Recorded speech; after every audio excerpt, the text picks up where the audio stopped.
అందరికీ నమస్కారం. Welcome to V thoughts. Crime thriller సినిమాలు చేయాలనుకునే డైరెక్టర్లు, అలాంటి కథలు రాయాలి అనుకునే రైటర్లలో చాలా మంది సీరియల్ కిల్లర్స్ జీవితాలని పరిశీలిస్తారు.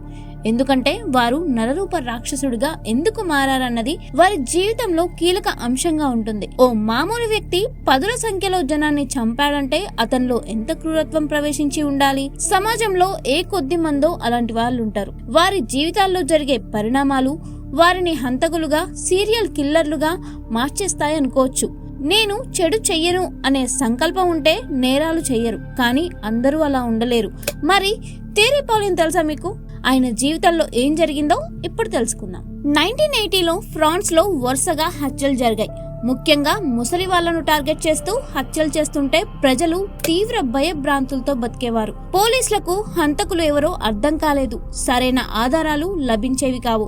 టెక్నాలజీ కూడా ఇప్పుడు ఉన్నంతగా లేకపోవడంతో ఏకంగా 21 హత్యలు జరిగే వరకు హంతకులెవరో కనిపెట్టలేకపోయారు. పోర్ట్ డి ఫ్రాన్స్ లోని మార్టినిక్ లో 1963లో జన్మించిన థియరీ పాలిన్ చిన్నప్పుడే తండ్రి ప్రేమకు దూరమయ్యాడు. అతను పుట్టాక తండ్రి ఫ్యామిలీని వదిలి ఫ్రాన్స్ వెళ్లిపోయాడు. ఈ పరిస్థితుల్లో తల్లి ఆ చిన్నారిని నానమ్మకు అప్పగించింది. ఆమె ఒక రెస్టారెంట్ నడుపుతూ దాన్ని చూసుకుంటూ పాలిన్ ను సరిగ్గా పట్టించుకునేది కాదు. పాలిన్ కు 10 ఏళ్లు వచ్చాక తిరిగి తల్లి వద్దకు వచ్చాడు. అప్పటికే ఆమె మరో పెళ్లి చేసుకుని పిల్లల్ని కూడా కనింది. ఆ పిల్లలంటే పాలిన్ కి అంత నచ్చేది కాదు. వాళ్ళను కొట్టేవాడు. దాంతో పాలిన్ ని పట్టుకుపోమ్మని అతని తండ్రికి చెప్పింది తల్లి. భరణం చెల్లించే పని తప్పుతుంది కదా అని పాలిన్ తండ్రి కూడా అతన్ని తనతో ఫ్రాన్స్ తీసుకెళ్లిపోయాడు. పాలిన్ నల్లగా ఉండేవాడు. ఫ్రాన్స్ లో పిల్లలు తెల్లగా ఉండేవాళ్ళు. అందువల్ల జాతి వివక్ష కూడా ఉండేది. పైగా అతను అమ్మాయిలా ప్రవర్తించేవాడు. అతని తోటి విద్యార్థులకు అది నచ్చేది కాదు. ఆ పరిస్థితుల్లో చదవలేకపోయిన పాలిన్ స్కూల్ మానేశాడు. 17 ఏళ్లకు మిలిటరీ సర్వీస్ లో చేరాలనుకుని పారాషూటిస్ట్ ట్రూప్స్ లో చేరాడు. అక్కడ అదే వివక్ష. అతని రంగు, మగాళ్లపై చూపించే ఇంట్రెస్ట్ చూసి అతన్ని అందరూ దూరం పెట్టేవారు. 1984లో ఆర్మీ ఉద్యోగాన్ని వదిలేసిన పాలిన్ తన తల్లి, ఆమె పిల్లలు పారిస్ కి ఉత్తరాన ఉన్న నాంటెరెలో ఉంటున్నారని తెలిసి అక్కడికి వెళ్ళాడు. కానీ అతన్ని తల్లి రానివ్వలేదు. ఏం చెయ్యాలో అర్థం కాని పాలిన్ ఓ నైట్ క్లబ్ లో వెయిటర్ గా చేరాడు. అది అతని జీవితంలో ఓ కీలక మలుపు. అక్కడ సిగ్గుతో వంకర్లు తిరుగుతున్న ఒక అతన్ని చూసి ఓ రోజు అమ్మాయిల డ్రెస్ వేసుకోమన్నారు. వేసుకున్నాడు. అచ్చం అమ్మాయిలాగే కనిపించాడు. దాంతో అతన్ని సింగర్ గా మార్చేశారు. లేడీస్ డ్రెస్ లో పాటలు పాడేవాడు. తాను సింగర్ అయ్యానని ఓసారి వచ్చి తన షో చూడమని తల్లిని కోరాడు. షోకి వచ్చిన తల్లి అది మొదలైన కొన్ని సెకండ్లకే లేచి వెళ్లిపోయింది. దాంతో పాలిన్ లో తల్లి పట్ల ఉన్న ప్రేమ కాస్త విరక్తిగా మారింది. అతనిలో రాక్షసుడు నిద్ర లేవడానికి అదే మొదటి స్టెప్ అయింది. తల్లి ప్రేమకు దూరమైన పాలిన్ కి మగాడైన జీన్ మాథురిన్ నచ్చాడు. మాథురిన్ కి కూడా పాలిన్ నచ్చాడు. అయితే 19 ఏళ్ల మాథురిన్ మత్తు పదార్థాలకి బానిసయ్యాడు. అయినప్పటికీ ఇద్దరు లవర్స్ గా కంటిన్యూ అయ్యారు. పాలిన్ కి కూడా డ్రగ్స్ వాడడం మొదలు పెట్టాడు. వాటిని అమ్మడం నేర్చుకున్నాడు.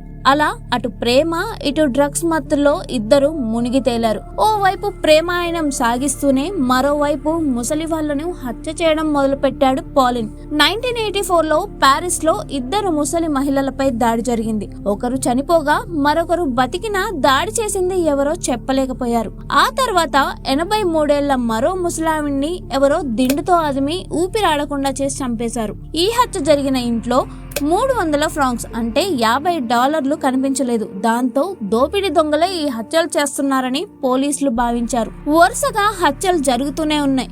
కొందరిని దిండుతో, మరికొందరిని తలకు కవర్లు చుట్టి, ఇంకొందరిని బాత్రూమ్ క్లీనింగ్ లిక్విడ్లను తాగించి ఇలా రకరకాలుగా చంపుతూ ఉన్నారు. అన్నిటి వెనుక దోపిడీ ఉంటోంది. డబ్బు, డెబిట్, క్రెడిట్ కార్డులు మాయమయ్యేవి. మరోవైపు పాలిన్ మాథురిన్ లగ్జరీ లైఫ్ స్టైల్ అనుభవించడం మొదలు పెట్టారు. చోరీ చేసిన డబ్బుతో నైట్ పార్టీలకు వెళ్తూ షాంపైన్ తాగుతూ ఫుల్ గా ఎంజాయ్ చేసేవాళ్ళు. ఓ రోజు తన లవర్ ని తీసుకొని తండ్రితో ఉండేందుకు వెళ్లాడు పాలిన్. తండ్రి అతన్ని చూసి అసహించుకొని మళ్లీ జీవితంలో తన దగ్గరికి రావద్దు అంటాడు. ఆ పరిస్థితుల్లో తండ్రి కొడుకు కొట్టుకుంటారు.